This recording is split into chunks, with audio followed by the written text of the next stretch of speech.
అభివృద్ధికి దూరంగా విశ్వనగరం కష్టాలు. పన్నులు కడుతున్న దక్కని సౌకర్యాలు. వసతుల కల్పనల విఫలమైన రాజకీయ నేతలు. వాన వస్తే నరకంగా మారుతున్న నగర రోడ్లు. పాలకుల నిర్లక్ష్యంపై మండిపడుతున్న జనం. నమస్తే, నేను Madhavi. Welcome to Q news.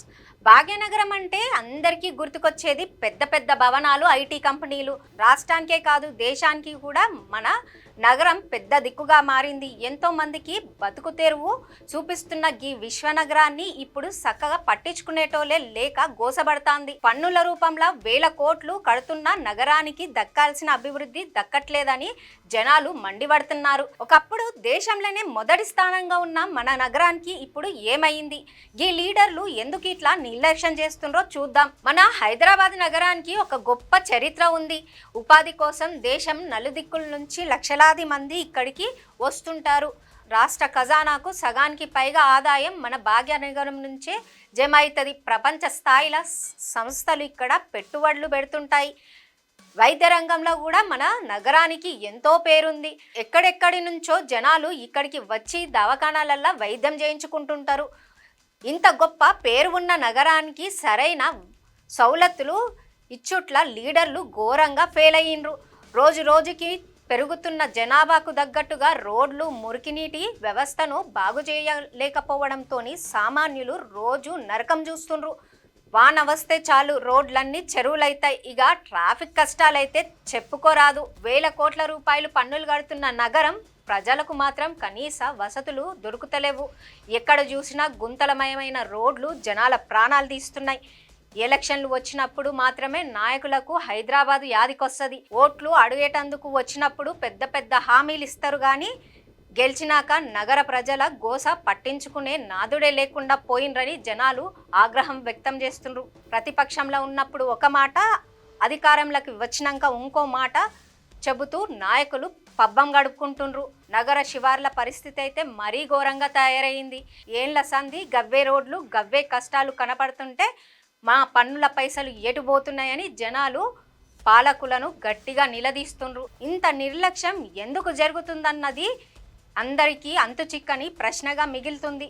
భాగ్యనగరాన్ని అభివృద్ధి చేస్తామని చెప్పే రాజకీయ పార్టీలు ఆచరణ మాత్రం ఆ పనులు చేస్తలే. ఓట్ల రాజకీయాల కోసం నగర భవిష్యత్తును పణంగా పెడుతున్నారన్న విమర్శలు బలంగా వినిపిస్తున్నాయి. ఈ నిర్లక్ష్యం గిట్లనే కొనసాగితే ముందు ముందు భారీ మూల్యం చెల్లించుకోక తప్పదని నిపుణులు చెబుతున్నారు. వేరే రాష్ట్రాల నగరాలు పోటీపడి అభివృద్ధి చేస్తుంటే మనం మాత్రం ఉన్న వసతులను కూడా కాపాడుకోలేక వెనుకబడుతున్నాం. కొత్త పెట్టుబడులు రావాలంటే ముందు ఇక్కడ వసతులు బాగుండాలి. కానీ మన నాయకులు రాజకీయ కుమ్ములాటల మీద పెట్టిన దృష్టి నగర అభివృద్ధి మీద పెడతలేరు. సామాన్యుల జీవితాలు బాగుపడితేనే అసలైన అభివృద్ధి జరిగినట్టు. కానీ ఇక్కడ నాయకుల ఆస్తులు పెరుగుతున్నాయి తప్ప నగర ప్రజల కష్టాలు మాత్రం ఎక్కడ వేసిన గొంగడి అక్కడే అన్నట్టు ఉంది. రోజువారీ కూలీల నుంచి పెద్ద వ్యాపారస్తుల దాకా అందరికీ అన్నం పెడుతున్న హైదరాబాద్ నగర పరిస్థితి రోజు రోజుకి దిగజారుతుంది. తాత్కాలిక మరమ్మతులతోటి అధికారులు చేతులు దులుపుకుంటుండ్రు తప్ప శాశ్వత పరిష్కారాలు చేస్తలేరు.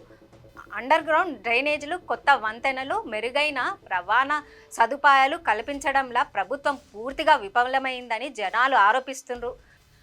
రాజకీయం పేరుతోని నాయకులు ఒకరి మీద ఒకరు బురద జల్లుకుంటున్నారు, కానీ నగరాన్ని ఎట్లా బాగు చేయాలన్న దాని మీద కనీస దృష్టి పెడతలేరు.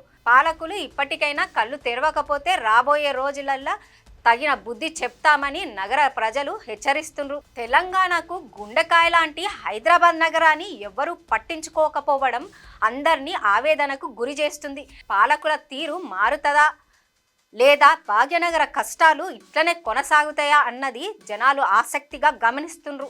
క్యూ న్యూస్లో ఎడిటర్లు కావాలను మీడియా రంగంలో మీ టాలెంట్కు ఇది సరైన వేదిక. 2 నుంచి 3 సంవత్సరాల అనుభవం ఉండి ఫోటోషాప్, ప్రీమియర్ ప్రో, ఆఫ్టర్ ఎఫెక్ట్స్లో నైపుణ్యం ఉన్నవారు కావాలను. ఫ్రెషర్స్ కూడా అవకాశాలు ఉన్నాయి. ఆసక్తి ఉన్నవారు వెంటనే సంప్రదించండి. 8143001981.